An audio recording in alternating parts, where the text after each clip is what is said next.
Saludos a la gente que nos está siguiendo por Perico, Claudio. A continuación, ya vamos al aire. Allá están en Perico. Elementos de lenguaje, salud, sexo y violencia que pueden ser escuchados por niños, niñas y adolescentes sin la supervisión de padres, madres o representantes. Copacabana Estéreo 93.7, la FM de Noticias, presenta Almorzando con Emilio.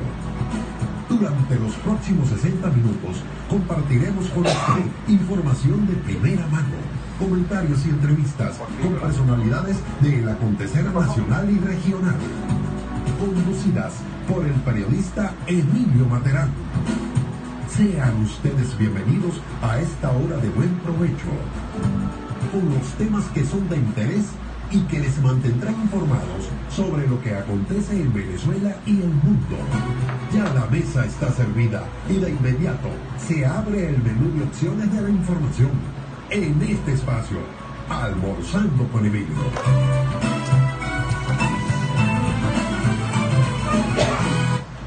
(12:16) Bienvenidos a Almorzando con Emilio por Copacabana Estéreo, la FM de Noticias. En la dirección de la estación, el licenciado Alexis Castro, en los controles Telmo Toro Hernández, en la producción del programa de Macóndica de la Isparra, en la postproducción y reportaje escrito Martín Lobatón, en las redes sociales Raimi Ríos, en la logística Noé Perdomo, quien les habla Emilio Materán, CNP número 22133, teléfono de contacto 365-5574, la mensajería de texto 0424-156-1212, ya estamos en las redes sociales. En Periscope, un saludo a toda la gente que nos sigue por Periscope y por Facebook Live. Estamos en esta cámara por Facebook Live. El programa es presentado a nombre del doctor Alexis Rodríguez, un médico venezolano al servicio del pueblo. Alcaldía de Plaza Revolución con Eficiencia, el mundo de las frutas. Haga su mercado a precios solidarios. Consejo Municipal del municipio Ambrosio Plaza, impulsando y promoviendo la figura del pueblo. Legislador y Alcaldía de Zamora, seguimos trabajando hacia el futuro. Titulares de esta hora. Los titulares más importantes de esta hora: el diario El Universal, Unidad reiteró que gobernadores opositores no se juramentarán ante la ANC. Diario El Nacional, la MUT investiga reubicación de centros el mismo día de las elecciones. Y finalmente, diario La Voz, Maduro es una cita del presidente Maduro. Venezuela dio mensaje brutal, es una cita, en las elecciones regionales. A continuación, nuestro invitado de hoy. Nuestro invitado de hoy, le damos la más cordial bienvenida, dirigente nacional, Claudio Fermín. Buenas tardes, Claudio. Emilio, gracias por recibirme de nuevo, por extenderme esta nueva oportunidad, y espero que esta conversación, en un momento tan convulso, de tanta incertidumbre, sea útil para tu audiencia y que tengamos pues un momento, como siempre lo hemos tenido, pensando en buenas propuestas para el país. Claudio, así es y así será, seguramente muchísima gente esperando este programa. Claudio, entrando ya en materia, 18 gobernaciones a favor del gobierno, 5 a favor de la oposición, un rechazo en la calle contra el gobierno según absolutamente todas las encuestas que revisamos, un rechazo que supera en algunos casos hasta el 80%. Sin embargo, en voto nacional, 5.571.859 votos, la última vez que revisé antes para la producción del programa, y 4 millones, esos son para el PSUV, 4.853.353 para la MUT, una diferencia de 719.506 votos, 61% de participación. ¿Qué pasó en estas elecciones? ¿Qué pasó en unos resultados donde la opinión pública nacional estimaba todo lo contrario, que fuera la oposición la que tuviera las 18 gobernaciones? Fíjate, tú has comenzado, Emilio, planteando el escenario político. Has establecido, según los estudios de opinión, según lo que recoge muchos análisis, y comienzas tu pregunta con esta premisa: un gran rechazo hacia el gobierno. ¿Por qué esos resultados? Bueno, lo primero que quiero decirle a la audiencia es que ese rechazo al gobierno lo percibo en todas partes. Desabastecimiento de alimentos, no hay medicinas, no hay repuestos para automóviles, el salario mínimo ya no es sino un chiste, porque la gente vive rebuscándose La desnutrición está a la orden del día en hogares no solamente que están abandonados o al intemperie o en estado de miseria, sino en muchos hogares de clase trabajadora con ingresos ordinarios, regulares, de gente empleada o trabajadora, pues hay desnutrición, la calidad de vida en el subsótano. Es decir, el rechazo al gobierno yo lo veo cada día más sólido, más intenso, con mayor dramatismo. Lo que ocurre es que por muchos años en nuestro país el rechazo a los gobiernos se materializaba en votos. El voto castigo, el voto por la alternativa de cambio, el voto contra el mal gobernante, era la conducta hasta ahora, la conducta que seguíamos los venezolanos para protestar un mal gobierno. Pero de hace un tiempo para acá se ha introducido en Venezuela una nueva corriente política que ha promovido la abstención como rechazo al gobierno. Es decir, que el rechazo al gobierno ahora no solamente se expresó en los votos que recibieron los candidatos a gobernadores en esas 23 circunscripciones, entidades federales, sino que también el rechazo al gobierno se expresó en abstención, porque muchos promotores de la abstención sostuvieron que esa conducta abstencionista era el rechazo más contundente, que eso era más fuerte que ir a votar. Incluso llegaron a establecer, y lo siguen sosteniendo, no solamente que abstenerse es más fuerte que ir a votar, dicen esto. Y eso pasó en bastiones de la oposición, eso como Baruta, eso Chacao, pasó en todo el país. Bueno, por hablar de Miranda. Sí, en todo el país ocurrió, y aquí en Miranda fue muy contundente esa respuesta también.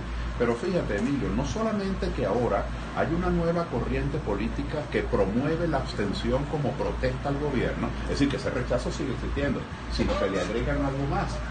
Establecen no solamente un rechazo al gobierno con la abstención, sino que dicen que esa es la manera ética, que esa es la manera correcta, que esa es la manera pura de expresarse, y que votar en contra del gobierno casi que es un acto de complicidad, o es un acto de aprobación de procedimientos incorrectos, o es una manera de convivir con el Consejo Electoral abusador o con un gobierno déspota. Entonces, el rechazo yo lo percibo creciente, simplemente que el voto protesta, que siempre fue a través del voto, como yo lo observé en toda Venezuela, un voto protesta con el voto, tuvo que compartir la protesta con una nueva prédica. Quienes dicen que abstenerse es protestar, lo que ocurre es que esa protesta de la abstención tiene su domicilio en el mundo de los valores, en el mundo del análisis teórico, o en el mundo, digamos, del deslinde político, pero no se materializa en el mundo institucional. Es decir, con tu abstención no promueves que alguien sustituya a otro en una institución, en una gobernación, en la presidencia o en la alcaldía. Lo único que promueve es una especie de un nuevo homus inmaculado, un nuevo elector inmaculado que no se contamina, que no comparte las reglas del juego, y que por no compartirla no participa. Así que yo no tengo duda alguna, Emilio, que la conducta abstencionista, a la que tiene derecho cualquier venezolano, a esa conducta abstencionista se le ha sumado ahora una prédica abstencionista, una filosofía de la abstención, según la cual ese es el verdadero, esa es la fortaleza. Esa es la verdadera dimensión ética del opositor, que es más puro. En otras palabras, que la abstención sigue expresando protesta. Y la abstención, desde mi lectura, es la variable que hizo la diferencia para que un gobierno que tiene el rechazo absoluto del país pudo dividir su rechazo entre votantes y abstencionistas. Por lo tanto, por eso ha ganado esa cantidad de votos. Ahora, Claudio, 12:24 minutos, estamos conversando con Claudio Fermín. Claudio, aparte de la abstención, hubo trampa, porque es que Ramos Alú, por ejemplo, Henry Ramos Alú, entre otros altos dirigentes de la MUD, dijeron cuando hacían su invitación a votar que la oposición estaba blindada, que la oposición, que era imposible que hubiese trampa, porque tenían los testigos, que era a diferencia de las elecciones a la Asamblea Nacional Constituyente, donde solamente hubo testigos de una tendencia, ahorita iban a haber testigos, o ahorita antes eran las opiniones antes de las elecciones, iba a haber testigos en cada mesa que iban a estar presentes cuando abrieran el 52% de las cajas, cuando se contaran los papelitos, y estadísticamente, pues si tú hacías todo eso era imposible que te hicieran trampa, porque si la transmisión que iba al CNE decía otra cosa, tú ibas a tener tus actas para soportar la verdad verdadera, como dicen los abogados. Entonces, ¿hubo trampa o no hubo trampa? Yo observo tres elementos organizativos en las elecciones que tienen que ver con irregularidades o con desviaciones. Primero, el ventajismo. El Consejo Electoral utilizó la política de fijar las elecciones cuando el gobierno quiso. Estas elecciones tenían que haberse realizado hace un año. Y sin embargo, como hace un año, cuando se le vencía el periodo a los gobernadores que fueron electos por 4 años, no por 4 años y 2 meses, ni por 4 años y 6 meses, ni por 4 años y 9 meses, sino por 4 años, ese fue el mandato que los electores dieron. Cuando el Consejo Electoral estuvo obligado a organizar las elecciones para que inmediatamente vencido ese mandato de 4 años, no lo hizo. Y no lo hizo porque en ese momento el gobierno estimó que estaba muy bajo en popularidad, que el drama del desabastecimiento estaba en el piso, que el gobierno no tenía capacidad de respuesta, y entonces de una manera ventajista, de una forma abusiva, en contra de toda norma, de toda ley y de toda equidad, el gobierno resolvió con el Consejo Electoral, que es un apéndice del gobierno, diferir las elecciones. Y eso fue un acto ventajista y de abuso. Segundo, no cumplir con la ley electoral es un acto de arbitrariedad. La ley electoral establece que usted puede hacer sustituciones hasta tantos días antes de las elecciones. Y en el caso de los partidos políticos de la Mesa de la Unidad, que fueron a una elección primaria, que hay que aplaudir porque consultaron al ciudadano, porque los candidatos no fueron producto de un acuerdo privado, sino de una consulta pública para que fuesen los propios ciudadanos quienes le dieran un mandato a un candidato. Sin embargo, el Consejo Electoral impidió que los partidos A, B, C, D, que habían perdido en esas primarias, pudieran apoyar con sus sustituciones al candidato ganador. Eso es una irregularidad, eso es un ventajismo. Así que hubo toda suerte de ventajismo. Pero cuando se usa la palabra fraude, no es que yo quiera ser aquí especialista ni emplear un preciosismo, un tecnicismo, pero yo entiendo por fraude otra cosa. No es que yo esté de acuerdo con el ventajismo, yo protesto ese ventajismo, yo protesto esas irregularidades. Pero cuando se habla de fraude, fraude se refiere, en mi concepción, a un voto que fue emitido por una persona y resulta contabilizado por otra. Eso para mí es un fraude. Es decir, a un trastocamiento de la voluntad del elector. Y en esa materia hay que hablar claro. Si hay fraudes, si existen fraudes, entonces lo que tenemos que hacer nosotros los venezolanos que estamos contra el fraude, es pedirle a los representantes de los candidatos a gobernadores, pedirle a la gente que estaba en las mesas, que con la copia de las actas, porque todos, quiero decirle a los oyentes de Copacabana lo siguiente, todos los representantes de los 23 candidatos tienen la copia de las actas de cada mesa en su mano, y la tienen los candidatos y la tiene la Mesa de la Unidad. Entonces, donde estos amigos y compañeros estimen que hubo una sospecha de fraude, lo que tienen que hacer es presentar sus actas, pero no se han presentado. El caso del Estado Bolívar, donde hasta la información que teníamos hasta anoche era que Andrés Velázquez tenía una ventaja contundente, una ventaja clara de 2.690 votos y con todas las actas en la mano. Bueno, entonces allí donde hay una abierta, muy reciente actuación fraudulenta de las autoridades electorales, bueno, yo creo que allí, estoy seguro que allí se van a mostrar las actas para que se muestre que el resultado es otro. Entonces, fraude como fraude tiene que ver cuando el voto que entró no es el voto que se contabilizó. Las otras cosas que también hay que protestarlas son ventajismos, son irregularidades, son condiciones de poca equidad, pero yo quiero aquí hacer una reflexión como para terminar de redondear esta respuesta, Emilio. Nosotros no estamos compitiendo en una democracia convencional o en una democracia transparente.